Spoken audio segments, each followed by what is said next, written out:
Hello అందరికీ welcome back to my channel. అందరూ ఎలా ఉన్నారండి? బాగున్నారా? వీడియోస్ పెట్టడం కొంచెం లేట్ అవుతుంది. అయితే మీరు కొంచెం అడ్జస్ట్ చేసుకోవాలి. ఎందుకంటే నేను కొంచెం మాటలు కొంచెం తడబడతాయి. కొంచెం లేట్ అయింది కాబట్టి.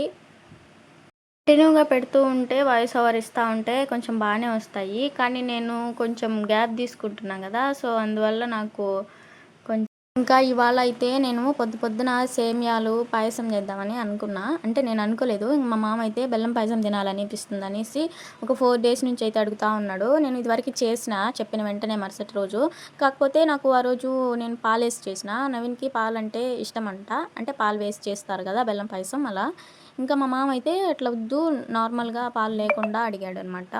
సగ్గుబియ్యం ఎందుకు నానబెడుతున్నా అంటే నార్మల్‌గా చేస్తే అవి గంజి కడుతున్నాయనమాట. అట్లే వేడి నీళ్ళలో వేసి ఉడకబెడతారు కదా! అట్లా చేస్తే అది సగం పైన ఉడికి లోపల ఉడకకుండా మొత్తం పిసురు పిసురుగా పోయేసి మెత్తగా సంగటిగా అట్లా అయితుందనమాట. అందుకని చెప్పి నేను నానబెట్టిన. కొద్దిగా నీళ్ళేసి అవి బాగా ఓవర్ నైట్ నానితే ఇంకా బాగా మంచిగొస్తాయి. ఇంకా తర్వాత గెంజి ఎలా వస్తదో పైకి తీస్తే అట్లొచ్చిందనమాట. ఇంకా అదంతా 2, 3 సార్లు కడిగేసి నీట్‌గా మళ్ళా ఎసరు కాంచి అందులో వేసిన. అప్పుడు కొంచెం బానే వచ్చింది. అది నాకు తెలీదు. నేను ఏదో నార్మల్‌గా అట్లా అనిపిచ్చింది నాకు. నానబెడితే కొంచెం ఉబ్బుకుతాయన్నట్టు. ఇంగట్లా బాగా అనిపిచ్చింది. ఇంకా ఫస్ట్ అయితే ముందుగా బట్టలైతే మిషన్‌లో అయితే వేసిన. ఇంకా అవి నీళ్లు తిప్పేసేదుండే. అవైతే తిప్పేసిన. అంటే కొంచెం చీకటితోనే లేసిన. ఇంక అందరూ పడుకోనున్నారు గదా! అంతలోపల గిన్నెలైతే కడిగేద్దామని గిన్నెలు కడిగేసి బయట ఇంగా పడుకున్న బెడ్‌షీట్స్ అన్నీ మడత పెట్టేసి, మంచాలు తీసేసి, బయట వాకిలి మొత్తం నీట్‌గా తోసేసుకున్నా. ఇంగ ఇంట్లోకొచ్చేసరికి ఇదంతా అడ్డాలంతా ఉన్నాయి. నేను రోజు ఎంత క్లీన్ చేసినా గూడా ఆటోమేటిక్‌గా ఇవైతే వస్తా ఉంటాయి. ఇంక పిల్లలుండేదాన అట్లే ఉంటది. నాకే కొంచెం విసుగ్గా ఉంటది. నేనే తిట్టుకుంటూ ఉంటా. మా ఆయనైతే ఇంక పిల్లలుండేదాన ఎలా ఉంటది, ఇంక వాళ్ళు ఆడుకుంటా ఉంటారు గదా! ఇంక మామూలే అయ్యి వాళ్ళు పెద్దయిన ఇంగ తర్వాత వాళ్ళకి తెలుస్తది గదా! ఎట్లా పెట్టుకోవాలి ఏంటి అనేసి.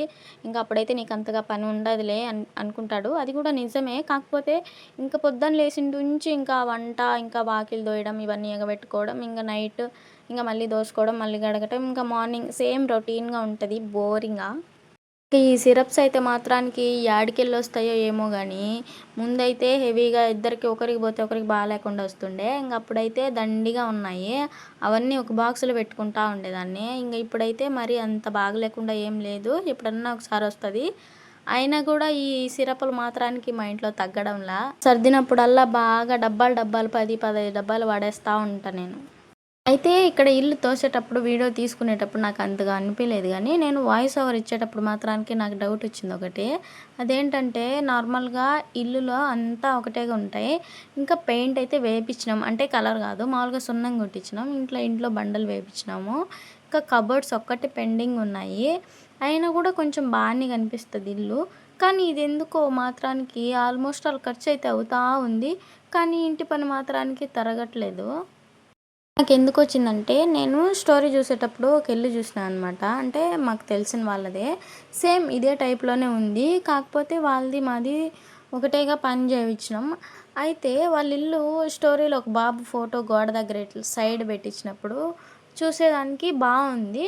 కానీ మా ఇంట్లో మాత్రానికి ఏదో మట్టిల్లు మాదిరి ఉంది చూడ్డానికి. ఇప్పుడు అవి 2 నేను స్క్రీన్‌షాట్ తీసి పక్కన పెట్టేసి నవీన్‌కి చూపించిన. "ఏంది నవీన్ ఈ 2 కొంచెం సేమ్ గదా!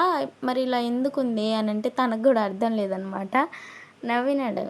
ఇక్కడ నేను ఒక ఆనియన్ చూపించిన గదా! అదే ఎర్రగడ్డ. దానికి నల్లగా ఫంగస్ అనేదొచ్చింది గదా! దానివల్ల చాలామంది సఫర్ అయినారంట.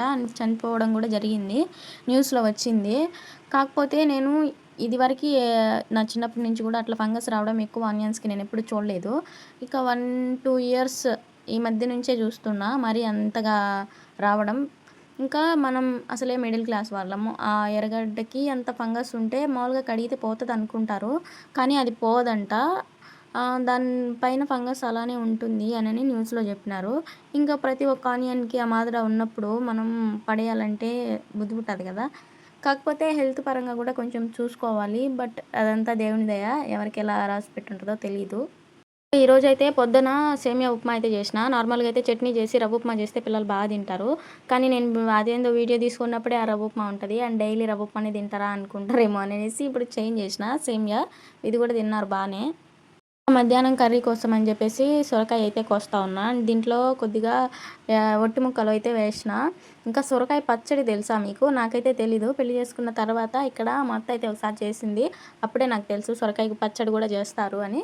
ఇంకా దాన్ని కూడా నేను కనుక్కున్నా. ఛానల్‌లో చేసి పెట్టున్నా. కావాలంటే చూడండి. ఇంకా పాయసం అయితే ఇక్కడ చేస్తా ఉన్నా. పాయసం కోసం అయితే బాగా నేతిలో సేమియా బాగా రోస్ట్ చేసిన. మంచి కలర్ వచ్చింది కదా! మా పిల్లలైతే ప్రతిరోజు అడుగుతారు. ఇదివరకి నేను బాగా చేసి పెడతా ఉన్నా. కానీ ఇప్పుడు సరిగ్గా చేయలేదు. పాయసంలో బాగా నచ్చేది ఏదైనా ఉంది అంటే అది పాల పాయసం. ఇంకా పాలు వేయకుండా అయినా కూడా తింటాను గానీ, అందులో నాకు ఇంకా బాగా నచ్చేది సగ్గుబియ్యం బాగా రౌండ్‌గా బాల్ మాదిరి భలే ఉంటాయి కదా! మొదటిసారి పర్ఫెక్ట్‌గా చేసిన స్వీట్ రెసిపీ ఇదే పాల పాయసం అనమాట. మా అత్త దగ్గర నేర్చుకున్నా. సూపర్‌గా చేస్తది వంటలు. నచ్చితే లైక్ చేసి మన ఛానల్‌ని సబ్స్క్రైబ్ చేసుకోండి. పాయసం కావాలంటే వచ్చేయండి ఇంటికి మరి.